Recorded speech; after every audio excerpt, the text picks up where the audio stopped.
جو نقشہ کھینچا گیا ہے قرآن مجید میں سورہ قیامہ کی ان آیات میں، الساعہ، جب وہ گھڑی آئے گی، والساعۃ ادھیٰ وامر، بہت کڑوی گھڑی ہوگی، بہت سخت مرحلہ ہوگا، ہلچل ہوگی۔ اور ڈاکٹر بشیر الدین محمود کا خیال یہ ہے کہ یہ نظام شمسی میں ہوگا، یہ سارا کا سارا اختلال۔ اس کائنات کے اندر بہت سی گیلیکسیز ہیں، تو ایسا محسوس ہوتا ہے کہ بعض گیلیکسیز کی قیامت واقع ہو چکی، وہ بلیک ہولز کے اندر دفن ہو چکی، اور ہماری جو گیلیکسی ہے جس میں یہ زمین ہے ہماری، جب یہ قیامت آئے گی تو اس کا سارا جو اختلال جو ہوگا وہ در حقیقت اس نظام شمسی کے اندر ہوگا۔ اب نظام شمسی میں آپ کو معلوم ہے کہ سورج مرکز ہے، اس کے گرد جو ہے سیارے چکر لگا رہے ہیں، چاند ہے مختلف سیاروں کے گرد چکر لگا رہے ہیں۔ یہ نظام جو ہے ایک میوچول بیلنس، گریویٹیشنل فورسز جو ہیں ان کا ایک میوچول بیلنس ہے جس کے تحت یہ نظام قائم ہے۔ اس بیلنس کو ایک جگہ سے بھی ذرا ڈسٹرب کر دیا جائے تو کیا ہوگا؟ ظاہر بات ہے اس کرے سے اس کرے کا فاصلہ اور اس کرے سے اس کرے کا فاصلہ، یہ فورسز گریویٹیشنل جو بیلنس کیے گئے، ذرا سی یہ چیز ہٹ جائے، ادھر کا فاصلہ کم ہو گیا ادھر کا زیادہ ہو گیا، وہ کرہ اس کو کھینچ لے گا اپنی طرف، پھر یہ ٹکرائیں گے ایک دوسرے کے ساتھ۔ اس کا نقشہ ہے جو یہاں کھینچا گیا ہے۔ فَإِذَا بَرِقَ الْبَصَرُ، برق البصر کیوں ہوگا؟ سورج جو ہے زمین کے بہت قریب آ جائے گا، اس کی روشنی اتنی ہوگی کہ نگاہیں چن آ جائیں۔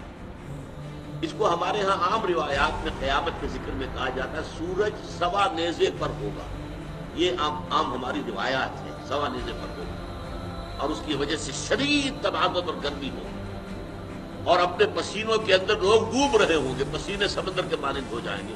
اس کا قرآن مجید میں کہیں ذکر نہیں ہے، ہو سکتا ہے بعض احادیث میں ذکر ہو، لیکن یہ ہمارے ہاں کی وہ روایات ہیں کہ جو آتی ہے کہ سورج سوا نیزے پر۔ لیکن قرآن یہ بتا رہا ہے کہ سورج جو ہے چاند کو گھسیٹ کر اور اپنے اندر دفن کر لے گا۔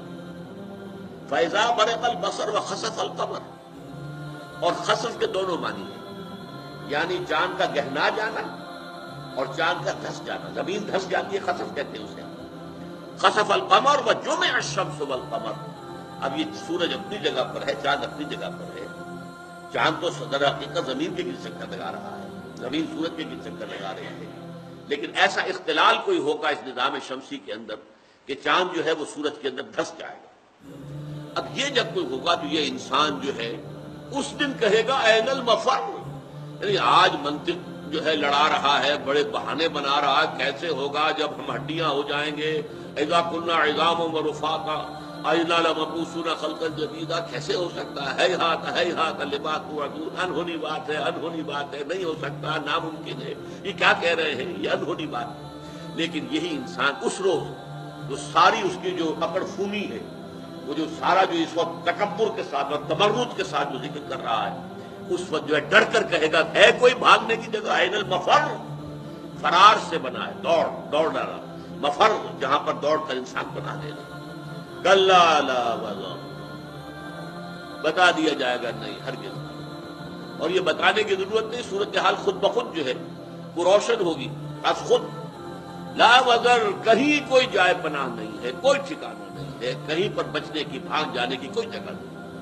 الی ربک یومئذ المستقر، اس دن تو تمہارے رب ہی کے حضور میں جا کھڑے ہونا ہے، کشاں کشاں جاؤ گے وہیں پہنچو گے۔